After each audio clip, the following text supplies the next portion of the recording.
Moody's जो कि मईशतों की दर्जाबंदी करने वाला इदारा है, वो पाकिस्तान की मईशत के हवाले से क्या बताता है। वर्ल्ड बैंक क्या मशवरे दे रहा है पाकिस्तान को इस वक्त कि पाकिस्तान को क्या करने की जरूरत है। अस्सलाम वालेकुम, मैं हूं जमील सुखेरा, आप देख रहे हैं मेरा यूट्यूब चैनल। अपनी लास्ट वीडियो में मैंने आपको ये बताया था कि IMF से होने वाले मुज़ाकरात की असल कहानी क्या है और इसहाक डार साहब ने अवाम से कितने झूठ बोले।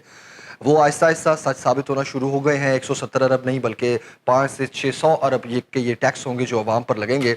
इसके अलावा मैंने फाइनेंशियल टाइम्स और ब्लूमबर्ग की रिपोर्ट के हवाले से आपको बताया था कि पाकिस्तान की मईशत की सूरत हाल है क्या और हुकूमत हमारे से झूठ क्या बोल रही है। अवाम को क्या सब्ज बाग दिखाए जा रहे हैं और आई डोंट नो क्यों कहा जा रहा है अवाम को कि परेशान होने की जरूरत नहीं है। लेकिन आज की वीडियो में मैं आपको बताऊंगा कि मूडीज जो कि मईशतों की दर्जाबंदी करने वाला इदारा है, वो पाकिस्तान की मईशत के हवाले से क्या बताता है कि हमारा आउटलुक कैसा है। और दूसरी तरफ वर्ल्ड बैंक वो क्या मशवरे दे रहा है पाकिस्तान को इस वक्त कि पाकिस्तान को क्या करने की जरूरत है। ये दो चीजें आज की वीडियो में मैं आपके साथ शेयर करूंगा।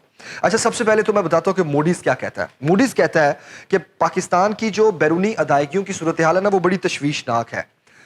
आमदनी बढ़ाने के इकदामात IMF की अगली किस्त जारी करने की पेशगी शर्त हो सकती है। इसका मतलब यह है कि हमें जो किफायतशारी के लेसन दिए जा रहे हैं वो लेसन्स काफ़ी नहीं है, हमें आमदनी बढ़ानी है।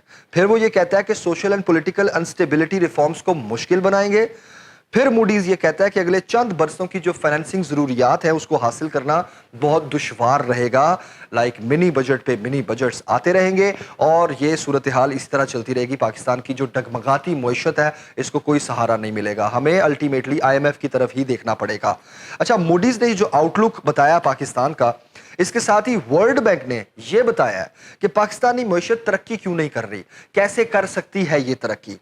अब वर्ल्ड बैंक ये कहता है कि आप अपनी पैदावारी सलाहियत बढ़ाएं।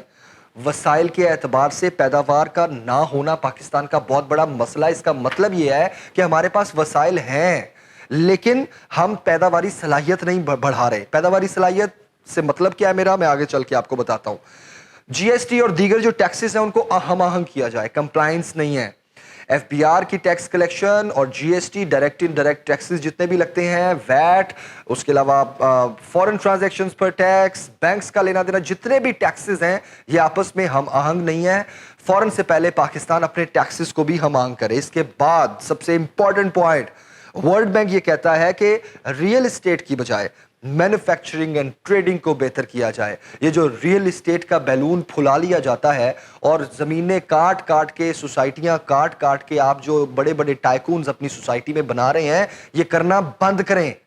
ये जो सरमायादारों की गेम है और जिस तरह मैंने आपको माफिया राज वाली वीडियो में बताया कि किस तरह हुकूमत सहूलतकारी करती है इन माफिया राज की और किस तरह माफिया राज नोच नोच के खा रहा है इस मुल्क को, ये रियल एस्टेट की बजाय पाकिस्तान को मैन्युफैक्चरिंग एंड ट्रेडिंग को बेहतर करना है। मैन्युफैक्चरिंग क्या कर रहे हैं हम?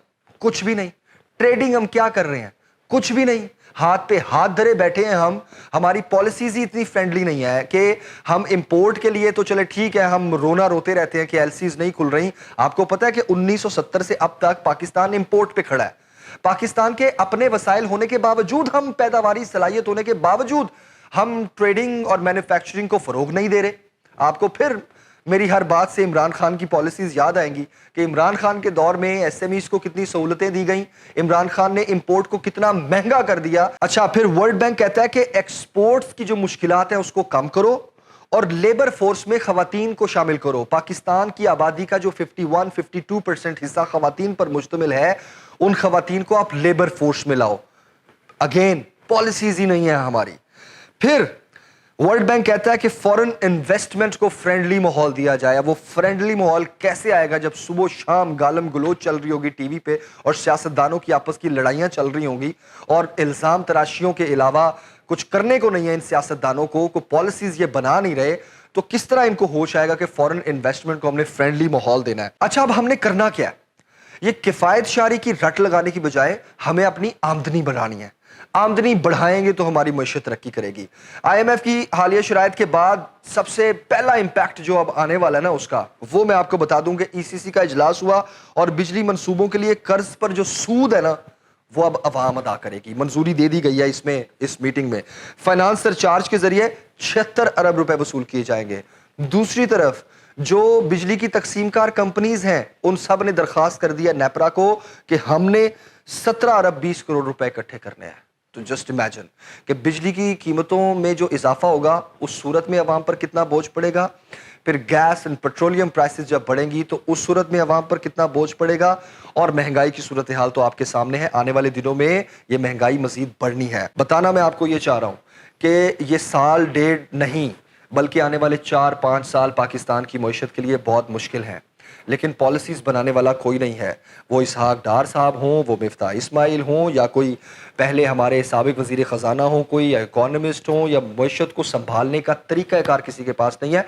इसीलिए तो उठ उठ के ये IMF के पास जाते हैं। IMF के पास कौन जाता है? IMF के पास वो मुल्क जाता है जिसको ये पता ही नहीं होता कि मेरी डायरेक्शन क्या है। तो वो IMF के पास जाता है, जी मेरा मुल्क दिवालिया हो रहा है, मुझे कर्जा भी दे दो और मुझे ये भी बता दो कि मैंने अपने मुल्क की मईशत संभालनी किस तरह है। तो ये भी हमें समझने की ज़रूरत है कि ये हुकूमतें किस तरह अवाम के जज्बात के साथ खेलती हैं, डिवाइड एंड रूल की पॉलिसीज़ अपनाती हैं, बड़ी बड़ी सियासी पार्टियां बन जाती हैं, उसमें से लीडर निकल आते हैं और फिर उनके फॉलोअर्स बन जाते हैं, और करना हमने कख नहीं। डॉक्टर्स इंजीनियर्स बनाते रहो, उसको मुल्क से बाहर भेजते रहो, अपना मुल्क खाली रखो। 52% की जो हमारी आबादी का हिस्सा खवातीन पर मुश्तमिल है उसको लेबर फोर्स में ना लाओ, मैन्युफैक्चरिंग और ट्रेडिंग की तरफ ना जाओ, एक्सपोर्ट्स को फ्रेंडली ना करो। अब आखिर में एक सवाल मैं छोड़ के जा रहा हूं आपके लिए कि पाकिस्तान की जो मौजूदा सूरत हाल है ये संभालेगा कौन? क्या किसी के पास कोई फॉर्मूला है? नहीं। क्या किसी के पास कोई पॉलिसी है? नहीं। क्या हुकूमतें हमारी इतनी क्रेडिबल हैं? नहीं। क्या हम बहुत नालायक हैं? हां। क्या हमारी समत दुरुस्त है? नहीं। हमें अपने आप को बदलने की जरूरत है, अपने इन सियासतदानों को पहचानने की जरूरत है, और हमें खुद अपने मुल्क की तरक्की और खुशहाली के लिए अपना अपना हिस्सा डालने की जरूरत है। ये सारी जो चीजें मैंने आपके सामने रखी हैं ये हम करेंगे अगर अपनी डायरेक्शन दुरुस्त समत में लेके जाएंगे, तभी पाकिस्तान की मईशत संभलेगी। वरना इसी तरह कर्जे आते रहेंगे, ये सियासतदान इन कर्जों को लूटते रहेंगे, पाकिस्तान से बाहर अपनी प्रॉपर्टीज बनाते रहेंगे और पाकिस्तान का यही हाल रहेगा। अल्लाह हाफिज।